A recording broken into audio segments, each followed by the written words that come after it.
Krijimi i bordit të paqes nga presidenti Amerikan Donald Trump dhe antarësimi i Kosovës në mesin e 20 shteteve ka ngritur pyetje të shumta se si ky zhvillim mund të ketë ndikim në Kosovë. A do të hapet vendi ndaj njohjeve të reja?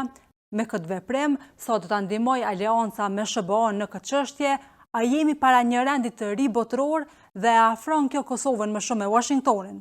Pse vendet e perëndimit nuk u bashkuan në bord dhe Kosova veproi ndryshe prej tyre, po ashtu çka ndodh nëse në bord hyn edhe Rusia? Antarja e grupit këshillëdhënës për politika të Ballkanit në Europë, Donika Emini, në një intervistë për Kallxo.com dha vlerësimet e saj në lidhje me këtë çështje.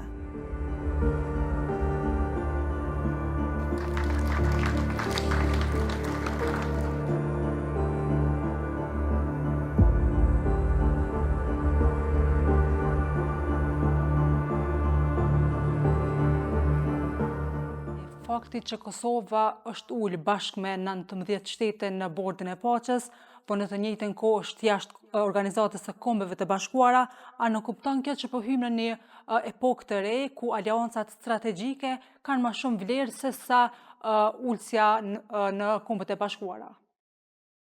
Absolutisht, do me thënë, fjalimi i kryeministrit kanadez ishte shumë i qartë. Nuk multilateralizmi i cili është ndërtuar që të pasnim të së dytë botërore është duke u shkatruar. Dhe kjo normalisht OKB sidomos ka qenë zakonisht sfiduar nga Rusia dhe Kina, kurse kësaj here po vjen nga administrata Trump, e cila nuk beson në këtë rend botëror dhe po don ta krijojë një rend botëror të ri dhe kjo lëvizje me bordin e paqes u pasi një lëvizje e tillë, pra nuk u pasi një lëvizje e cila ka për qëllim vetëm rikonstruktimin dhe ndërtimin e paqes në Gaza, por ka edhe mandat më të gjerë e cila mund t'i bëj edhe konkurrencë vet OKB-s.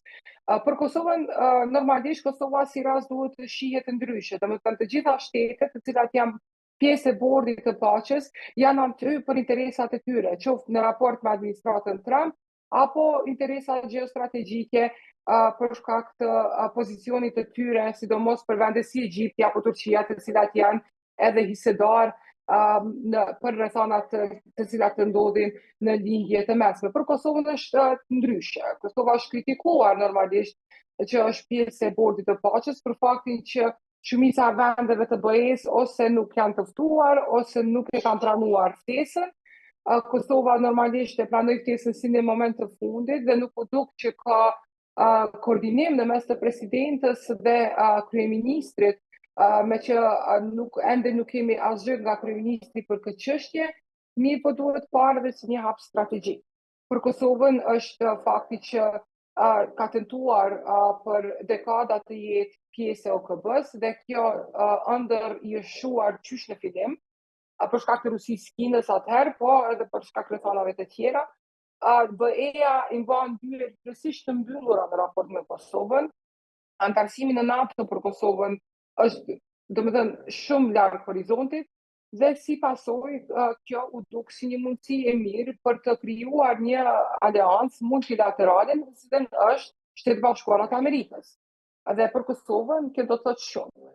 Për faktin që në aspektin e sigurisë, Kosova varet shumë nga SBA-t, për fat të keq vendet e BE-s nuk kanë pasur asnjë një përgjigje se çfarë do të ndodhë nëse potencialisht SBA do të hiqet nga NATO-ja apo nga forcat armatuara në Evropë, jo nga NATO. Domethënë gjithmonë mbetet një fuqi. Në rastin tjetër, domethënë kemi edhe mbështetjen politike që Kosova vazhdimisht nuk e ka patë BE-ja, mirë po e ka patë SBA-ja dhe pavarësisht rrethanave, kjo u pasi një mundësi strategjike për Kosovën të jetë aktor ndërkombëtar për një vend që nuk është i njohur ndërkombëtarisht, për një vend që është shumë larg OKB-s, u pasi një mundësi një diplomatike për të krijuar aleanca të reja. Ne pam që 2 ditë pasi Kosova e pranoi ftesën, me njëherë vazhdoi në ceremoninë e nënshkrimit nga presidentja Vjosa Osmani.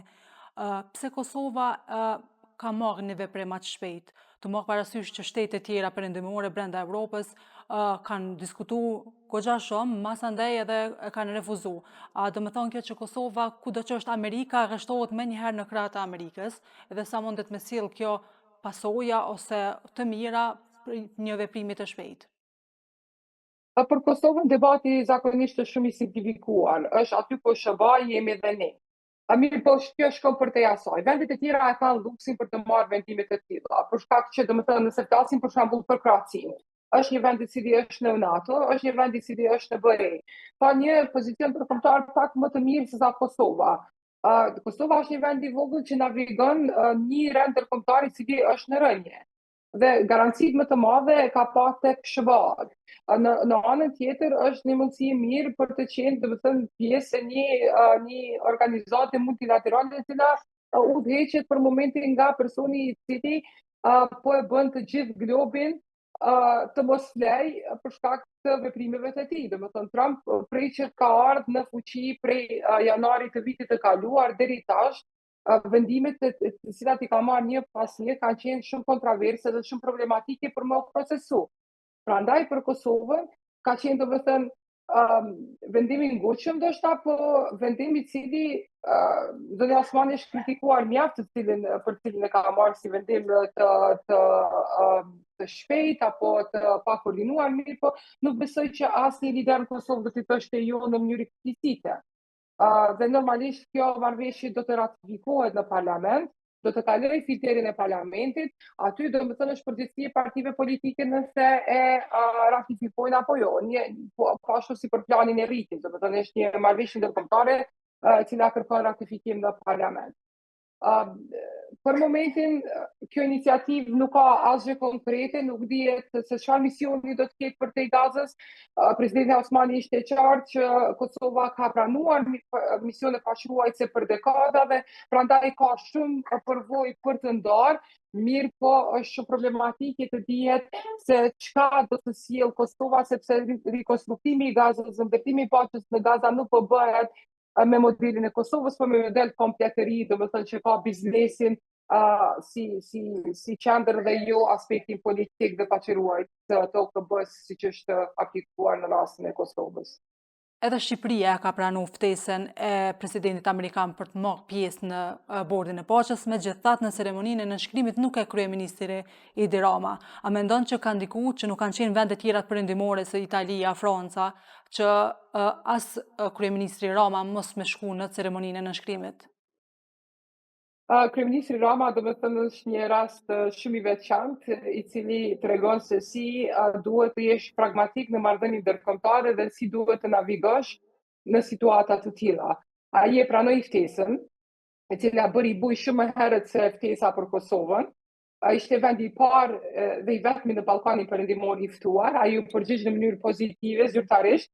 Nuk shkoi në Davos, edhe arsyetimi për të kishte shumë të fortë, sepse kishte një vizitë prej familjes Trump, gjithsesi evitoi në mënyrë shumë strategjike mos prezencën e tij në Davos, sepse për të do të ishte, domethënë, si vend i cili është vend i cili ka gjasa të antarësohet të BE shumë shpejt, i cili po përparon shumë shpejt, e ka obligim që të jetë në linjë me politikat e jashtme të BE-s, dhe politika e jashtme e BE-s ka qenë evitimi i pjesëmarrjes së vendeve të BE-s në këtë bord, tani për tani.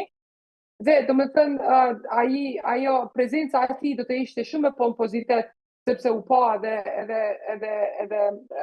domethënë pamjet të cilat u ndan nga Davos, të cilat ishin domethënë shumë bënë bujë shumë të madhe në nivel global. Kështu që për Ramën ishte strategjike të mos ishte aty.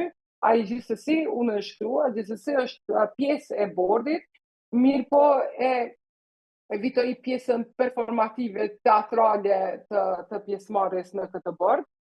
Kurse Kosova kishte qëllimi që të duket aty, domethënë prapë flasim për shtetet të cilat kanë qëllime të ndryshme. Për Kosovën qëllimi është që të bëj buj në aspektin ndërkombëtar, të jetë prezente diku, të çojë mesazhe që megjithatë Kosova, edhe pse është refuzuar për një kohë shumë të gjatë, është pjesë e një sistemi, e një iniciative të re multilaterale që mund të jetë e ardhmja e marrëdhënieve ndërkombëtare përsa Trump është në fuqi. Kemi pa që në mesin e shteteve që kanë qenë pjesë në nënshkrimit janë shumë shtete që nuk e kanë njohur Kosovën. A mundet me u hap Kosova ndaj njohjeve të reja dhe në një farë forme me përdor aleancën me SHBA-n që me siguru njohje? Po, absolutisht. Domethënë, kjo ka qenë edhe qëllimi i presidentës Osmani. Nëse shihni aktivitetin e saj politik jashtë Kosovës, ka sjellë njohje të reja në rrethana komplet të pafavorshme për Kosovën, sepse Kosova ka qenë pjesë, domethënë, për një kohë të gjatë, domethënë ka pas veç një njohje dhe ka qenë nga Izraeli. Edhe kjo ka qenë e siguruar nga administrata Trump. Domethënë njohje të reja të cilat i ka sjellë në një sistem multilateral i cili është komplet në kaos, ka qenë një sukses i madh.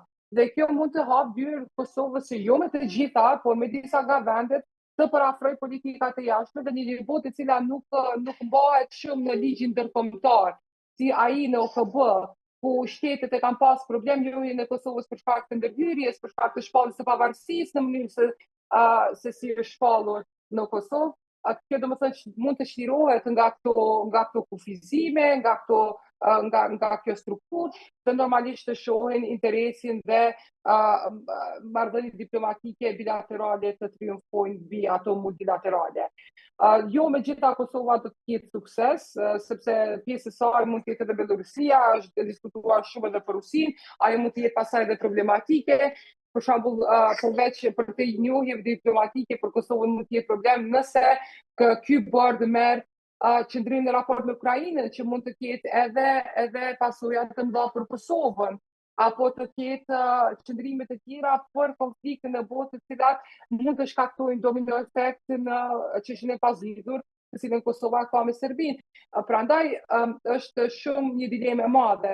Është okay që jemi rreshtuar krahas aleatit tonë të vjetër që ka qëndruar Kosovës afër gjatë gjithë kësaj kohe prej 90-tave, mirë po është e vështirë të shoh se si do të navigoj kjo me që nuk ka asnjë strukturë, nuk ka as statut, domethënë është komplet e paqartë se çka do të bëjë bordi dhe si Kosova do ta navigoj këtë realitet të ri me një antarësi të tillë. Kosova ka qenë gjithmonë edhe shtet aleat me Turqinë për shembull, aty do të jenë bashkë dhe besoj që brenda bordit mund të krijohen edhe mini aleanca përmes të cilat Kosova mund të përfitojë politikisht në një mënyrë apo tjetër. Që komenton faktin që edhe pse janë bë një javë prej nënshkrimit të bordit të kartës së bordit të paqes nga kryeministri në detyrë Albin Kurti apo edhe nga Ministria e Punëve të Jashtme, nuk ka pasur asnjë reagim. A mundet me pas një mos koordinim mes këtyre institucioneve në lidhje me këtë vendim? Është e qartë që nuk është koordinuar. Domethënë mënyra se si as Ministria e Punëve të Jashtme, por as kryeministri Kurti nuk u deklaruan, por edhe për faktin që presidenti Osmani ishte në Davos. Domethënë House of Kosova ka qenë në Davos, ka qenë vetë kryeministri, ka qenë gjithë ekipi i Kosovës, ka pas evente shumë për Kosovën, në të cilat presidentja do të mund të merrte pjesë. Presidentja nuk është dukur spaku në publik, nuk është dukur, nuk është shuar mesazhi që unë jam në Davos për të nënshkruar një aleancë strategjike me SHBA-n. Kryeministri Kurti është duke lobuar për çështje të tjera dhe së bashku jemi këtu për Kosovën. Pati një fragmentim për cilën mund ta shohim tashti se e kemi vetëvendosin me 57 vota në parlament dhe kemi edhe partitë opozitare. Tash do të thënë kur kjo marrëveshje do ta kaloj testin politik në parlament, aty do të shihet për një mend se ka pasur koordinim dhe nëse vetëvendosje u qëndron prapa presidentës në këtë vendim. Çka në rast se edhe Rusia i bashkohet bordit të paqes, a i shun kjo ambicjet e Kosovës në bordin e paqes? Jo, nuk i shuan ambicjet, sepse Kosova nuk është bashkuar ti bordi me ambicje të mëdha. Kosova nuk ka pas fare ambicje. Kosova ishte përgjigjur një ftesë të një aleati strategjik dhe këtu përfundon. Është një aleat politik dhe një aleat në fushën e sigurisë që Kosova nuk do të rrezikoj ta humbë, dhe domethënë kjo ishte gjithçka logjika prapa këtij vendimi. Nëse bashkohet Rusia mund të jetë problematike për faktin që për shembull zakonisht zonja Osmani por dhe Kosova kanë kritikuar shtetet të cilat kanë qenë alianca me Rusinë, sidomos në një botë të fragmentuar ku Evropa dhe Rusia janë komplet të antagonizuara. Kosova si vendi i cili synon BE-n ka për obligim që të jetë prapa BE-s në lidhje me BE në politikat e jashtme dhe të sigurisë. Domethënë kjo mund të shkaktojë tension. Tensioni i dytë që mund të shkaktohet është që Kosova gjithmonë e ka luar kartën demokratike në një botë të kaluar kur vlerat kanë bizotruar. Dhe gjithmonë ka kritikuar Serbinë, e cila ka qenë aleate e Rusisë, apo ka pasur takime me Rusinë, apo ka pasur bashkëpunim me Rusinë. Nëse Kosova eventualisht mund të jetë një aleancë e cila përfshin Belorusinë, e cila përfshin Rusinë, është shumë problematike për të naviguar, pastaj duhet një mjeshtri diplomatike për të mbjatuar asaj aleance, po në një anë, po në anën tjetër të mbaj edhe aleanca tjera strategjike që janë shumë rëndësishme me vendet e Bashkimit Evropian.